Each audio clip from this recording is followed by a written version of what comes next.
beberapa faedah al-fawaid at-tarbawiyah wal fawaid al-ilmiyah yang dapat kita kutip 5 faedah daripada ayat yang kita baca ini insya-Allah. Yang pertama, tengok ayat 10. Innal ladzina kafaru yunadawna lamaqtullahi akbaru min maqtikum anfusakum. Malaikat kata, buat kafir, kemurkaan Allah Ta'ala lebih besar daripada kemurkaan kamu pada diri kamu sendiri.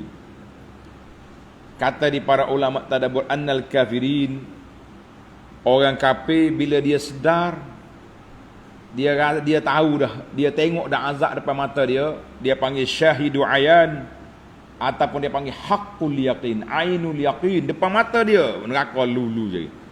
Mereka pun marahlah kepada diri dia sendiri. Kenapa dulu aku tak ikut, kenapa dulu aku tak insaf, kenapa? Jawabnya sudah tidak ada kenapa sekarang.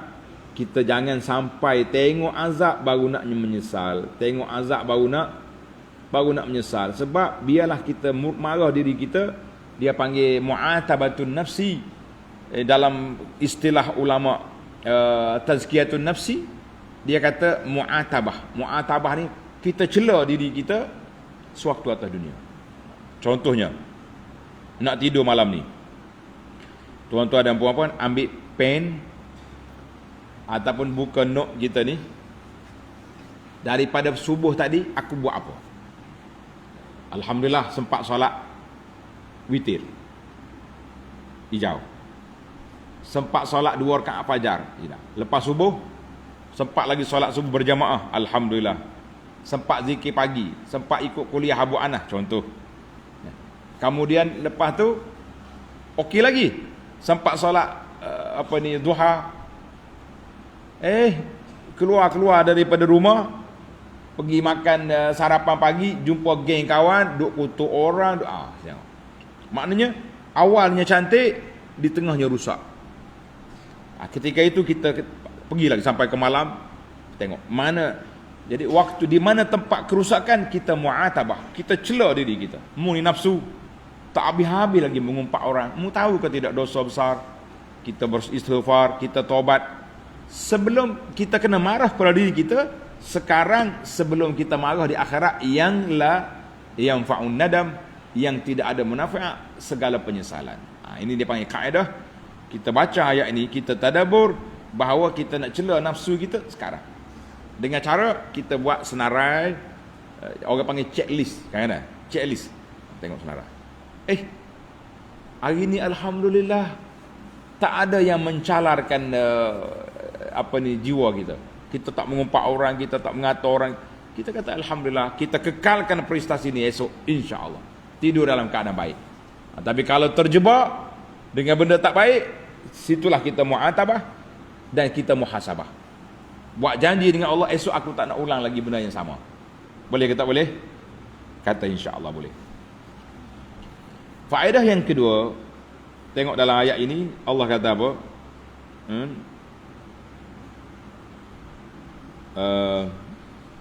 Kita pergi kepada huwallazi yurikum ayatihi. Allah SWT, tengok ayat 13. Saya minta maaf awal, kadang-kadang tak tersusun dia punya fawaid itu, sebab dalam kitab ni dia ambil mengikut apa yang kita baca, apa yang ada di sini. Huwallazi yurikum ayatihi wa yunazzilu lakum minas sama'i rizqa.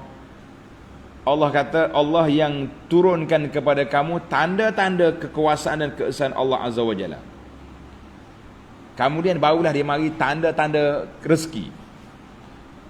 Ayat ini ahammul muhimmat, menunjukkan tertib al-aulawiyah, susunan yang terawal, susunan yang terbaik. Duduk mana? Susunan yang paling penting iaitulah menjaga agama. Kemudian masalihul abdan, menjaga body.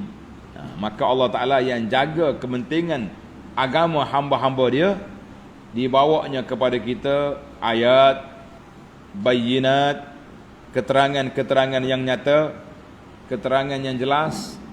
Kemudian dibawa kepada kita pintu-pintu rezeki daripada langit. Kita ni kena ada dua-dua. Kalau tak ada rezeki, mati. Tapi mati, kalau banyak rezeki pun mati juga, kan? Banyak rezeki pun mati juga. Siapa kata tak mati? Tetapi kita kena ingat,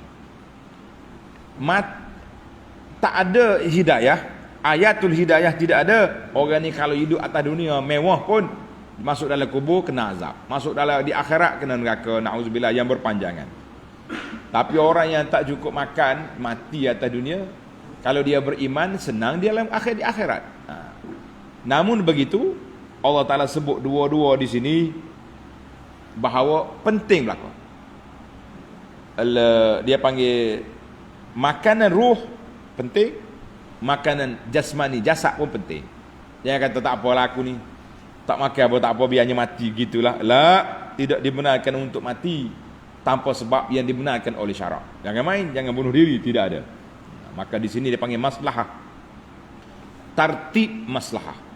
Maslahah agama diutamakan, kemudian maslahah ke dunia itu yang nombor dua. Tapi dua-dua itu berjalan serentak. Kita ada ibadat, kita ada juga makan minum. Alhamdulillah. Yang ketiga, Allah Ta'ala sebut wa ma yatadzakkaru illa man yunib. Allah kata apa? Tidak ada orang yang ingat kepada Allah, mengambil faedah daripada ayat-ayat aku ini, kecuali orang yang kembali kepada Allah. Ja'alahu tazakkuran. Allah Ta'ala sebut dalam hati dia tu sentiasa ingat kepada Allah Azza wa Jalla, ingat kepada mati. Maka orang ni saja yang mendapat faedah daripada ayat-ayat Allah Azza wa Jalla. Maka ayat ini memberi garis panduan pada kita. Mu nak selamat, ingatlah kepada mati. Kamu nak selamat, ingatlah kepada Allah. Jangan ingat saja, ingat dengan pelaksanaan. Ya, kenapa ni awak ni? Ingat mati, lepas tu mayat tak juga. Mana jadi? Itu orang gila nama macam tu. Kita ni bukan orang gila, orang waras, orang yang betul. Jadilah kita ni orang yang yunib, orang yang al-inabah, banyak kembali kepada Allah Azza wa Jalla. Banyak kembali kepada Allah. Jangan duk kembali kepada tu benda ni, tapi kita tidak ada tidak ingat kepada Allah Azza wa Jalla. Maka kata di para ulama, apabila orang itu kuat kembali kepada Allah, dia akan kuat ingat kepada ayat-ayat Allah Azza wa Jalla. Lagi kita ingat, lagi kita belajar, banyak tadabbur, insya-Allah tuan-tuan dan puan-puan, makin dekat kita dengan Allah Azza wa Jalla. Jangan lari. Yang keempat, Allah sebut, tengok dalam ayat 12, fal hukmu lillah. Segala pemutus hukum hakam itu bagi Allah Azza wa Jalla. Maka di sini para ulama mengatakan, di antara kepincangan yang dibuat oleh penjajah yang menjajah negara umat Islam, mereka akan menukarkan undang-undang Allah kepada undang-undang manusia. Dia panggil al-qawanin al-wad'iyah, al-qawanin al-bashariyah. Kita di Malaysia sudah 60 tahun lebih merdeka, tapi undang-undang kita masih lagi terikat dengan undang-undang Lok-Rek, undang-undang yang digubal oleh Suruhanjaya Rek yang ditinggal oleh penjajah pada hari ini. Tapi bila bertembung di antara hak Islam dengan hak undang-undang perlembagaan, barulah kita bangkit solidariti, membela 3 orang anak orang bukan Islam, membela tu bela ni. Kenapa kita dah 60 tahun merdeka, kenapa tidak ada dalam kepala penggubal undang-undang yang beragama Islam? Kita ada fakulti undang-undang sana sini, semua universiti. Kenapa kita tidak usah memberi kesedaran kepada ahli-ahli parlimen kita supaya pindah perlembagaan ini? Sebab itulah negeri-negeri yang telah mendapat kekuasaan mutlak, 2/3 majoriti daripada Dewan Undangan Negeri, mesti berusaha untuk menggubalkan pindah yang mengembalikan kegemilangan kepada al-qawanin asy-syar'iyyah, kepada undang-undang syarak. Kalau tidak, kamu ahli-ahli dewan, ahli-ahli parlimen, ahli-ahli penggubah undang-undang tetap akan ditanya oleh Allah Azza wa Jalla di akhirat esok. Dan kita rakyat yang beri undi, yang tidak mendesak perkara ini juga, kita akan dipersoalkan di hadapan Allah. Fal hukmu lillah. Undang-undang itu asy-syari'atul ilahiyah, la al-qawanin al-wad'iyah. Kembalikan kepada syariat Allah, jangan berpegang dengan undang-undang kafir. Tapi apa boleh buat, 60 tahun baru nak sedar. Sekali kita kena langgar kepada ke mahkamah tinggi sibil, barulah kita celak mata, merempak umat Islam dalam negara sendiri dengan dari sudut undang-undang. Ia menafsirkan undang-undang juga hakim-hakim yang beragama Islam. Tapi apa boleh buat? Mereka terikat dalam perlembagaan, yang tak ubah perlembagaan pemerintah. Baik, kita pergi kepada yang terakhir, yang kelima. Allah kata, fad'ullaha mukhlishina lahuddin walau karihal kafirun. Oleh itu sembahlah kamu akan dengan ikhlas walaupun dibenci oleh orang kafir. Jadi wujubu ikhlasul ibadati lillah. Wajib kita ikhlaskan ibadat semata-mata kerana Allah. Jangan palingkan ibadat kita kepada makhluk-makhluk yang lain, kepada dewa-dewa, kepada apa-apa saja benda lain daripada Allah. Jangan sekali-kali. Dan kita tetap di atas tauhid walaupun dibenci oleh orang-orang yang membenci. Sekarang ni para jemaah sekalian, bila kita ajak manusia murnikan tauhid, tinggalkan benda-benda yang boleh bawa pada syirik, kita dituduh pula ustaz mensyirikkan orang. Kita ajar benda ni boleh bawa kepada syirik, dia kata mensyirikkan orang. Bila kita kata ini amalan sunnah, ini amalan bid'ah, dia tuduh ini pendakwah ni suka membid'ahkan orang. Kita gam dia daripada masuk negeri kita. Habis yang mari duk melompat dalam, mari duk dizikir-zikir melompat, yang mari duk ajar benda pelik-pelik, kan? Istighasah dengan orang mati, ayat ni diberi kebenaran sebab lari dengan perjalanan kita. Kita kata kita pedulikan mereka, kita teruskan dakwah kita, fad'ullaha mukhlisin. Kita ajak manusia kembali kepada Allah dengan ikhlas walau karihal kafirun. Orang kafir tak suka dengan tauhid, ataupun sebahagian anak orang Islam tak suka dengan memurnikan akidah, kita kata kita teruskan perjalanan. Apa orang nak kata, kalau kita nak kata ustaz ni tak pandai dakwah lah. Habis kenapa Quraisy kata ke Nabi gila, syair, majnun? Kenapa? Adakah Nabi tak pandai berdakwah? Kita kata tidak. Setiap benda yang bercanggah dengan nafsu akan dilanggar, akan dituduh macam-macam.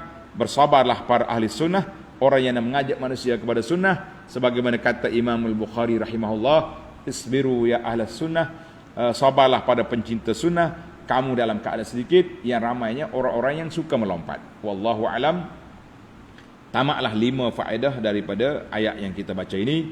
InsyaAllah kita akan sambung lagi ayat yang ke-15 dalam siri yang akan datang. Subhanakallahumma wa bihamdika asyhadu an la ilaha illa anta astaghfiruka wa atubu ilaik. Wa sallallahu ala nabiyyina Muhammad wa ala alihi wa sahbihi ajma'in.